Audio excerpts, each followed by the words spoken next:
Bienvenidos a DM Mitos y Misterios. Hoy, por ser un día especial, el 205 aniversario de la independencia de México, les traigo los 7 misterios de México. Sin nada más que decir, disfruten. Número 7. Peyote, el misterio nacional.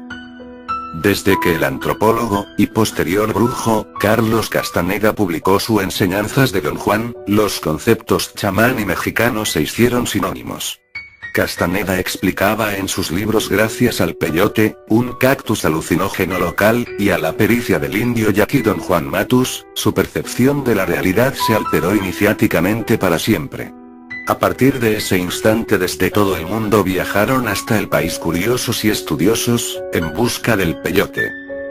Algunos de aquellos primeros viajeros de la conciencia tuvieron la fortuna de encontrarse en su camino con autoridades en la materia, como la bruja María Sabina, la sabia de los alucinógenos de Huautla.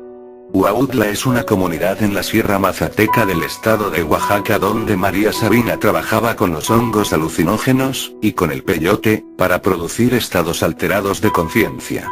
Y hasta Huautla peregrinaron intelectuales, políticos, antropólogos, estudiantes, etc., en busca del peyote, y otros alucinógenos chamánicos. Actualmente el Instituto Nacional Indigenista de Huautla, tras comprar un terreno de 120 metros cuadrados, muy cerca de la casa donde vivió María Sabina, prepara la construcción de un museo de María Sabina, dedicado al peyote, los hongos alucinógenos y el chamanismo mexicano. Poco antes de fallecer, el 22 de noviembre de 1985, María Sabina advirtió de que los nuevos sistemas de cultivo, la contaminación, etc., mermaría la existencia del peyote y los hongos alucinógenos en los sembrados mexicanos, y también de que muchos charlatanes intentarían aprovecharse de la fama del peyote para estafar a los turistas. Y así fue. Sin embargo, en algunos lugares todavía se desarrollan rituales ancestrales, normalmente limitados a los mexicas nativos, donde el peyote es el elemento mágico principal. Número 6. La Llorona. Consumada la conquista, dicen los cronistas de Indias, y poco más o menos pasada la medianoche, principalmente cuando había luna, los habitantes de la gran ciudad de México despertaban espantados al oír, en la calle, tristes gemidos lanzados por una mujer a quien afligía sin duda, honda pena moral o tremendo dolor físico. Las primeras noches, los vecinos contentábanse con persignarse o santiguarse, al oír aquellos lúgubres gemidos que eran, según ellos, de ánima del otro mundo. Pero fueron tantos y repetidos y se prolongaron por tanto tiempo, que algunos osados y despreocupados, quisieron cerciorarse con sus propios ojos qué era aquello. Y primero desde las puertas entornadas, de las ventanas o balcones, y enseguida atreviéndose a salir por las calles, lograron ver a la que, en el silencio de las obscuras noches o en aquellas en que la luz pálida y transparente de la luna caía como un manto vaporoso sobre las altas torres, los techos y tejados y las calles, lanzaba agudos y tristísimos gemidos. Este es el inicio de una leyenda que se prolonga desde la conquista de México hasta nuestros días. La Llorona es un ser espectral, al estilo de la española Santa Compaña, que vaga por los caminos de todo el país azteca, dejándose ver por algunos vivos que tienen la fortuna de presenciar tan insólita aparición. Infortunio.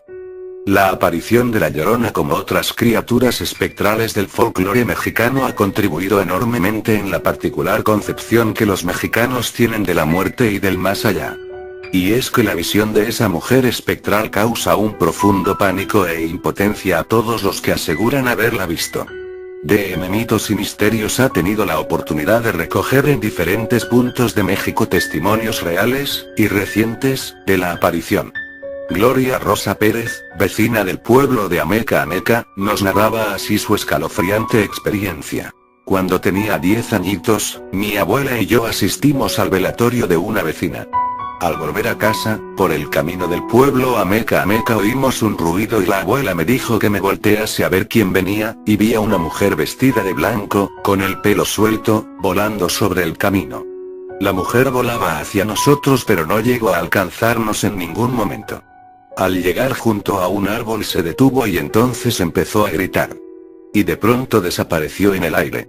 Otro de los casos contemporáneos de la aparición de La Llorona, que recopilamos personalmente en México, nos llega de labios de un testigo radicalmente opuesto a Gloria Rosa Pérez. Se trata de la experiencia de Alberto Islas, ex policía judicial, hombre de clase social y cultural media alta, que nos recibe en su domicilio de la colonia Miguel Hidalgo, en la periferia del Distrito Federal. Yo estaba con mi novia, hace ya muchos años, y la había acompañado a casa para despedirnos después de una tarde paseando y, en fin, lo que hacen todos los novios. Ya había anochecido, y yo acababa de dejarla en la puerta de su casa, y entonces la vi. Era una mujer, de unos 30 o 40 años. Llevaba un vestido blanco muy holgado, y semitransparente. Tenía el cabello suelto, y negro como el azabache. Estaba como flotando y de pronto empezó a gritar. Eran unos gritos espeluznantes, unos lamentos de verdad sobrecogedores. Y de pronto desapareció en la noche. Como si la hubiesen jalado desde el más allá.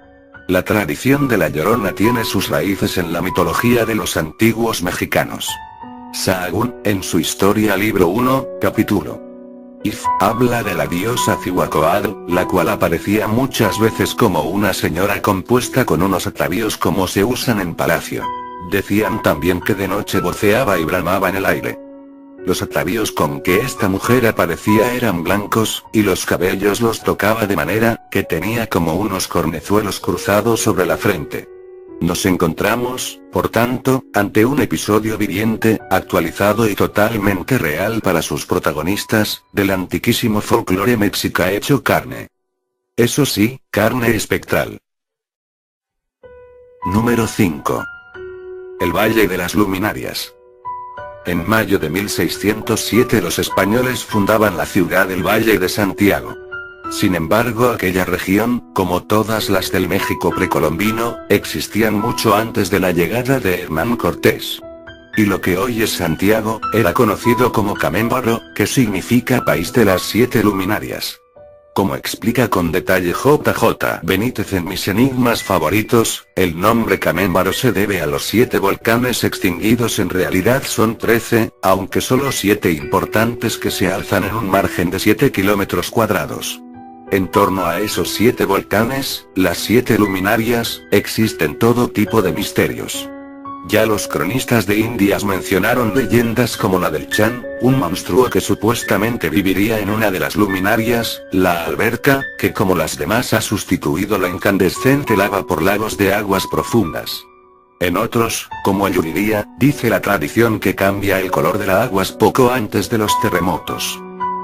Benítez recoge en su libro testimonios directos de la aparición del Chan, como Guillermo García Aguilar, José Manuel García Rivera, etc., que nada tienen que envidiar a los relatos sobre el monstruo del lago Ness. Pero tal vez uno de los enigmas más extraordinarios del Valle de las Luminarias es el que acaparó la atención internacional hace 20 años. En dichas fechas varios campesinos del valle, como Óscar Arredondo o José Carmen García, asombraron a la opinión pública con unos frutos y legumbres de colosales dimensiones. Matas de apio de 1 metro de altura, hojas de acelga de 1,85 metro. Cebollas de 15 kilogramos y otros prodigios vegetales, anonadaron a propios y extraños. Sin embargo, la presión de las multinacionales hizo que los campesinos del Valle de las Luminarias desapareciesen de los medios de comunicación, y que dejasen de producir aquellos prodigios que podían haber contribuido notablemente a paliar el hambre en el mundo. Ante la curiosidad de investigadores como Benítez, por averiguar el origen de aquella técnica secreta para producir tales legumbres gigantes, algunas voces sugirieron que se trataba de conocimientos legados por seres no humanos, y relacionados con los ciclos de la astrología aplicados a la agricultura. Pero es imposible concluir esta breve referencia al Valle de las Luminarias sin citar su enigma por excelencia, apuntado ya por Ignacio Ramírez en su libro El Nigromante, a finales del siglo pasado. Y es que los 7 volcanes que conforman esa región, vistos desde el aire, resultaron ser una réplica exacta de las 7 estrellas de la Osa Mayor. ¿Cómo puede existir una réplica en el suelo mexicano de la constelación del Carro? ¿Casualidad? Número 4. Volcanes. cuando el visionario español Saulo Sabá se atrevió a profetizar un próximo contacto con extraterrestres, desde el plató del programa Crónicas Marcianas, el de más audiencia en todas las televisiones de España, ubicó ese inminente aterrizaje ovni en un lugar muy concreto, y no debido al azar el volcán Popocatépetl. Los volcanes han supuesto siempre un punto de inflexión en la mitología mexica. Un buen ejemplo lo supone el Valle de las Siete Luminarias, al que ya nos hemos referido. En México esos volcanes, rodeados de leyendas, son numerosos. En algunos se realizaban sacrificios humanos, otros eran considerados una puerta incandescente al infierno, y otros el hogar de los dioses del abismo. Pero de todos los volcanes mexicanos, dos resultan especialmente importantes desde el punto de vista mistérico: el Ixta y su pareja el Popo o Popocatépetl. Según pudo averiguar Mundo Misterioso en el Museo Arqueológico de México DF, Yasa Aún, en su Historia General de las Cosas de la Nueva España tomo segundo, página 479, y ese se refiere al Popocatépetl y al Ixtactépetl, y los misterios que lo rodeaban. Así que también visitamos estos volcanes y recogimos sus leyendas antiguas y contemporáneas. En tiempos de la conquista, los aztecas contaban una romántica historia sobre el origen de estos volcanes, que nada tiene que envidiar al Romeo y Julieta de Shakespeare. El rey azteca, dice la leyenda, tenía una única hija, Ixta, que se desposará con el mejor de sus guerreros. Y ese resulta ser Popo, quien en plena batalla contra una tribu enemiga de los aztecas es víctima de una conspiración. Los enemigos hacen correr el rumor de que Popo ha muerto en combate, e Ixta, llevada por la desesperación, se suicida. Cuando Popo regresa a la corte del cacique y descubre la muerte de su amada, la traslada a las afueras del pueblo, donde también morirá de amor. Los dioses decidieron convertir sus pirámides funerarias en dos volcanes, uno frente al otro, y desde entonces el Popo deja oír sus lamentos, y correr sus lágrimas de lava, para recordar que todavía vela la tumba de su amada Ixta. Leyendas nativas aparte, está documentado que desde antes de la conquista se celebraban rituales de sacrificios humanos en ambos volcanes, que eran considerados morada de dioses por los antiguos mexicas. Curiosamente, en los últimos 5 años tanto el Ixta, como especialmente el Popocatépetl, han sido objeto de numerosas presencias ovni.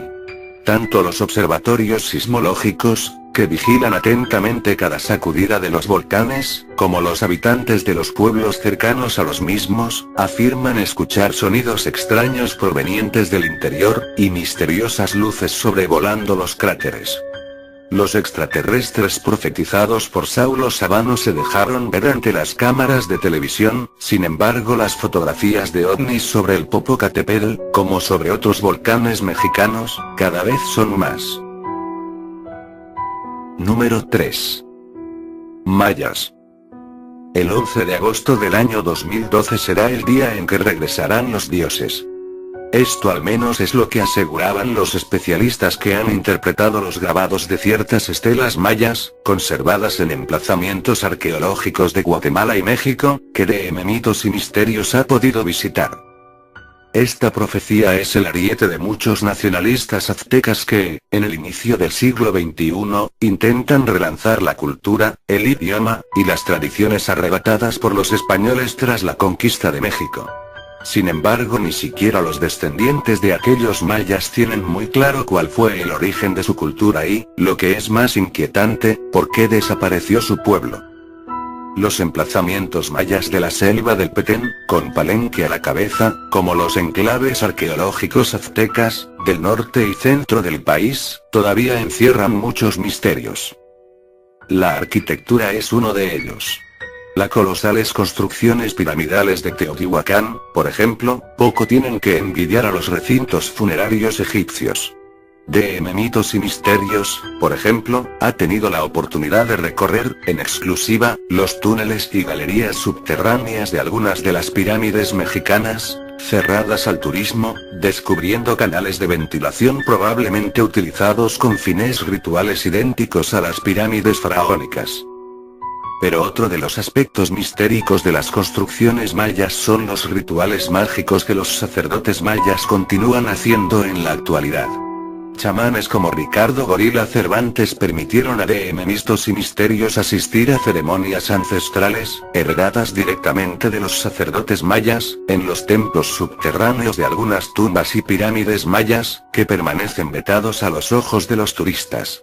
En este caso, el viajero que desee asistir a estos rituales mayas o aztecas, transmitidos generación tras generación, de unos chamanes a otros, deberá someterse dócilmente a todo tipo de pruebas e interrogatorios con los que el sacerdote evaluará si es oportuno o no que el extranjero acceda a tales ritos cuyo origen se pierde en la noche de los tiempos. En los tiempos en que soberanos como Pacal pisaban el suelo mexicano. Si el resultado del examen es positivo, pasará a engrosar las listas de los que aguardaban, pacientemente, al año 2012. El año del regreso de los dioses. Número 2. México, capital internacional de los ovnis. Desde que el periodista José Jaime Maussan Flota presentó a los televidentes un documental sobre el contactado suizo Billy Meier, a principios de los 90, las cosas han cambiado mucho. Aquel episodio de la serie 60 minutos marcó un antes y un después en la vida de Maussan, y también en la concepción del fenómeno ovni para los mexicanos. En 1991 Jaime Maussan fundó la empresa Programas de Investigación, y a través de ella produciría, tras el éxito de audiencias sin precedentes en la televisión mexica por el vídeo sobre Meier, un sinfín de documentales sobre el fenómeno ovni que alcanzaría su momento álgido con el programa Los Vigilantes. Maussan consiguió que miles de mexicanos, seguidores de sus programas televisivos, saliesen a las azoteas, a los caminos y a las playas de todo el país, para vigilar los cielos con sus cámaras de vídeo. La consecuencia fue que México se convirtió en el país del mundo con mayor número de avistamientos ovni reportados y grabados en vídeo. Sin entrar en polémicas, hasta los detractores de Maussan deben reconocer que él consiguió la mayor sensibilización de un país para con el fenómeno ovni en toda la historia. Y si por un lado México se convirtió, desde finales de los 90, en la incuestionable capital mundial de la ufología, gracias a los vigilantes, también debemos reconocer a Maussan el haber conseguido exclusivas periodísticas ufológicas sin precedentes. Este periodista mexicano logró quebrar el silencio del contactado Billy Meier, quien le concedió una entrevista exclusiva tras años de alejamiento de la prensa. Consiguió entrevistar a astronautas, como Gordon Cooper, que le relataron sus incidentes ovni en el espacio. Consiguió filmar en el Área 51, etc. Por todo ello, y entre defensores y detractores apasionados, Maussan convirtió en México el fenómeno ovni en algo habitual. Por esa razón desde México nos han llegado casos, como el de las Lomas, o los citados ovnis del Popocatépetl, que se han convertido ya en clásicos para toda la ufología internacional. Y por ello también los mexicanos, sin duda la población humana con mayor grado de cultura ufológica al margen de matizaciones, han sido los primeros en conocer casos tan controvertidos como el de Jonathan Reed, que se han hecho ya un lugar en los clásicos más polémicos de la ufología internacional, junto a otros affairs como Roswell, Meier, Adamski o Uno. Ahora los relatos ancestrales sobre los dioses blancos, la serpiente emplumada, los carros voladores de los dioses, e incluso algunas representaciones arqueológicas realmente sugerentes, de dichos carros voladores, son revisadas desde la óptica de la ufología, lo que abre un sinfín de posibilidades a la imaginación. Número 1. Guadalupe, los ojos de un misterio. La inminente canonización del indio Juan Diego, protagonista de la aparición de la Virgen de Guadalupe en el Cerro del Tepeyac, ha vuelto a generar una encendida polémica en la opinión pública mexicana en torno a los milagros atribuidos a dicha aparición. Según el magisterio católico, la intervención del indígena Juan Diego, beatificado el 6 de mayo de 1990 por Juan Pablo II, habría salvado la vida de un joven de 19 años que había intentado suicidarse en el Distrito Federal. Pero esta no fue la única noticia milagrosa relacionada con la Virgen de Guadalupe que el pasado año llegó a la prensa internacional. La tecnología digital también arrojó nuevas claves para comprensión de uno de los fenómenos más sorprendentes de la milagrería mexicana, el misterio de los ojos de la Virgen de Guadalupe. Según declaraba a Mundo Misterioso el ingeniero José A. Stetsman, ese mismo año 2001 había viajado al Vaticano para presentar el fruto de sus últimas reflexiones y estudios, en torno al milagro de la Virgen de Guadalupe ante la Santa Sede. El reflejo transmitido por los ojos de la Virgen de Guadalupe es la escena en la que Juan Diego mostraba al obispo Fray Juan de Zumárraga y a los presentes en la estancia el manto con la misteriosa imagen. Era el 9 de diciembre de 1931. La técnica que ha utilizado para sus últimos estudios el ingeniero Stetsman es la del proceso digital de imágenes usado por los satélites y por las sondas espaciales para transmitir informaciones visivas, y que confirman el resultado de análisis ópticos anteriores. En la presentación de sus conclusiones ante el Vaticano, el ingeniero se aventura a ofrecer porque considera que en los ojos de la Virgen hay un mensaje escondido para nuestro tiempo, cuando la tecnología es apta para descubrirlo, y cuando dicho mensaje es más necesario. Este puede ser el caso de la imagen de la familia en el centro del ojo de la Virgen, en una época en que la familia está bajo un serio ataque en nuestro mundo moderno. Un mensaje, además, opina Stetsman, profundamente antirracista, pues varias etnias se encuentran reflejadas. Reflexión que no deja de ser especialmente oportuna en la época de racismo y xenofobia que vivimos en este principio de milenio. La situación de las estrellas que decoran el manto de la Virgen, además, coinciden con la situación exacta de las constelaciones que eran visibles en el cielo el día de la aparición ante Juan Diego. ¿Alguien puede imaginar más enigmas en una misma aparición? Espero y les haya gustado estos enigmas de nuestro México. Por favor darle me gusta al vídeo y suscribirse al canal de Mitos y Misterios para ver más vídeos así. Saludos y hasta pronto y viva México.